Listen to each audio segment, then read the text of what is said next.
केसरगंज के आम मतदाताओं पर बृजभूषण शरण सिंह का प्रभाव दिखता है। यही वजह है कि पार्टी उनकी अपेक्षा करते हुए दिखना नहीं चाहती है, लेकिन आसपास की सीटों पर पड़ने वाले प्रभाव को लेकर एक वरिष्ठ कार्यकर्ताओं ने कहा, केसरगंज की सीट पर उनकी अच्छी पकड़ है, लेकिन यह कहना है कि आसपास की सीटों पर उनका इतना प्रभाव है कि वहां की भी जीत हार वो तय करते हैं, ये ठीक नहीं है। करीब 4 दशकों से पार्टी से जुड़े इस कार्यकर्ता ने दिलचस्प ढंग से इसे समझाया। वो कहते हैं उनके बेटे प्रतीक भूषण गोड़ा से विधायक हैं। 2017 में महज 11,678 वोटों से जीते, जबकि जिले के बाकी भाजपा विधायकों का जीत का अंतर 30,000 से अधिक का था। वही हाल 2022 विधानसभा चुनाव में भी रहा। जिले के बाकी विधायकों के जीत का अंतर 20,000 से ज्यादा का रहा है, लेकिन सांसद जी के बेटे प्रतीक भूषण के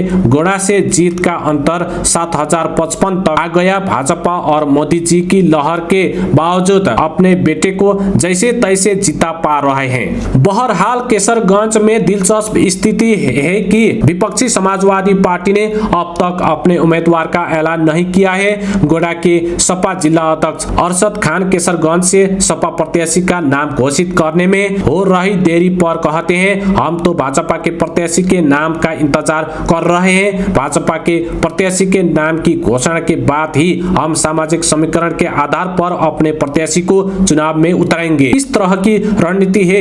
इस बारे में पूछे जाने पर अरशद खान बताते हैं, अगर वो ठाकुर समाज से प्रत्याशी देते हैं तो हम ब्राह्मण प्रत्याशी देंगे।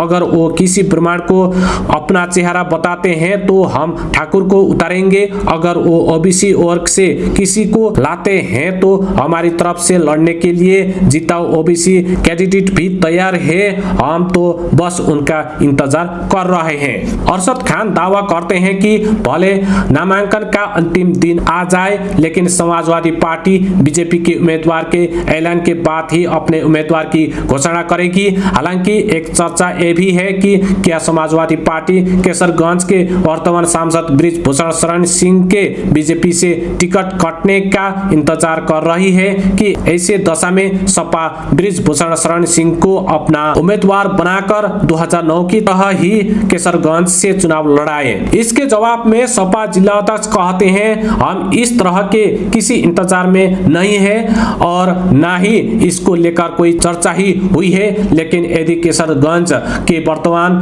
सांसद का भाजपा टिकट काटती है और बृजभूषण शरण सिंह हमारी पार्टी से लड़ने की इच्छा जाहिर करते हैं तो शीर्ष नेतृत्व से इस पर विचार करने के लिए मैं अनुरोध करूंगा। ऐसे में केसरगंज लोकसभा क्षेत्र में मतदाताओं का गणित जानना जरूरी है।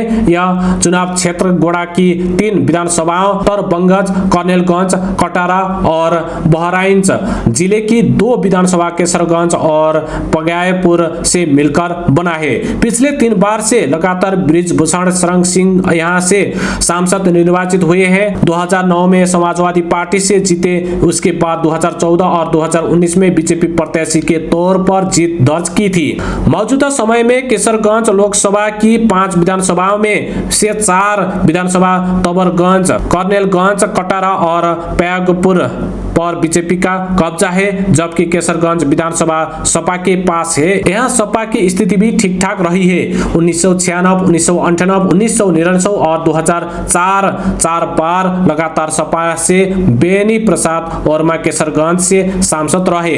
यहाँ कुल मतदाताओं की संख्या करीब 18 लाख है। इसमें ठाकुर और यादव 7-7% हैं, जबकि ब्राह्मण करीब 14% हैं। मुसलमानों की अनुमानित संख्या 16% है तो अनुसूचित जाति के मतदाताओं की संख्या करीब 17% है।